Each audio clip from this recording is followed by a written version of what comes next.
Now, the second two elements of emotional intelligence have to do with what's called the social brain. The social brain is actually quite newly discovered.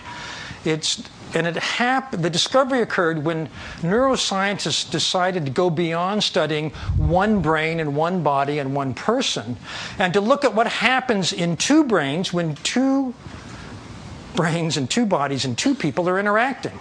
And they discovered circuits they didn't even know existed. They discovered that the brain is designed to connect. We're wired to connect with the social brain of the other person. It's the only part of human anatomy that is designed to attune to and regulate itself according to the internal state of the other person. The first big breakthrough was something called mirror neurons. Mirror neurons were discovered one day when some Italian neuroscientists were mapping the motor cortex of a monkey. And they're doing single-cell recordings. And one afternoon, they were watching a neuron which only fired when the monkey raised its arm. And one day, the cell fired, and the monkey hadn't moved. The monkey's arm hadn't moved.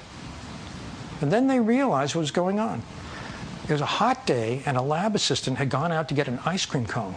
And every time he took a lick, the neuron in the monkey's brain for doing that fired. That's what mirror neurons do in our brains.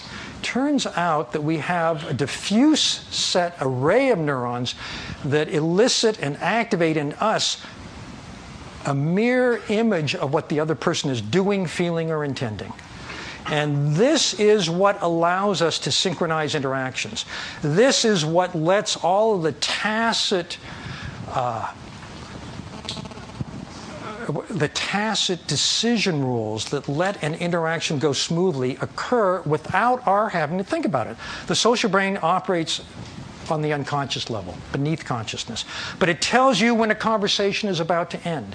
In a room, when you've got a group trying to make a decision, social brains know the moment before someone announces it that we've got a consensus here, because we're reading everyone else's nonverbals all the time.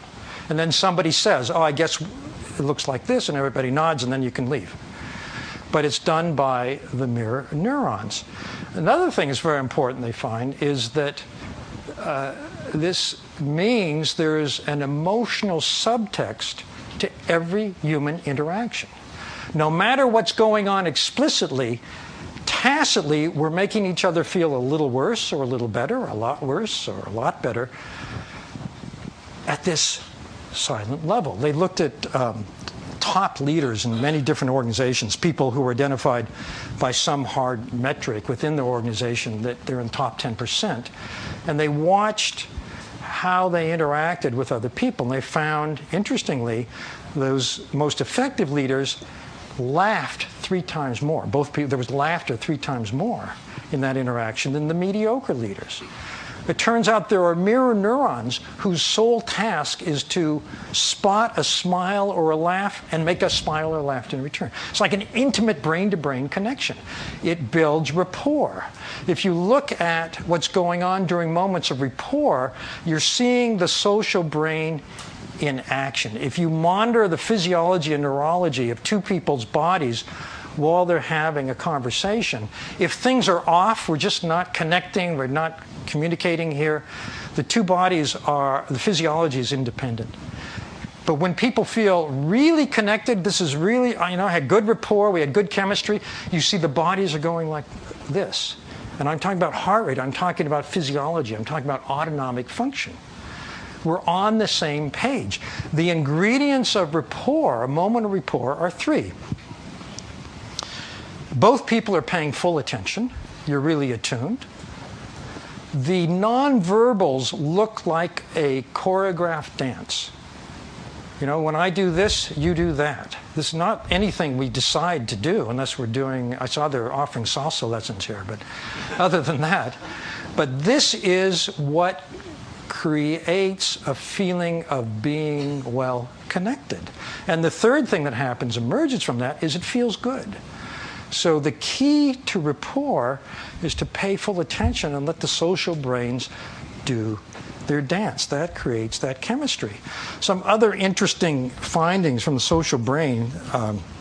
One is I find very fascinating.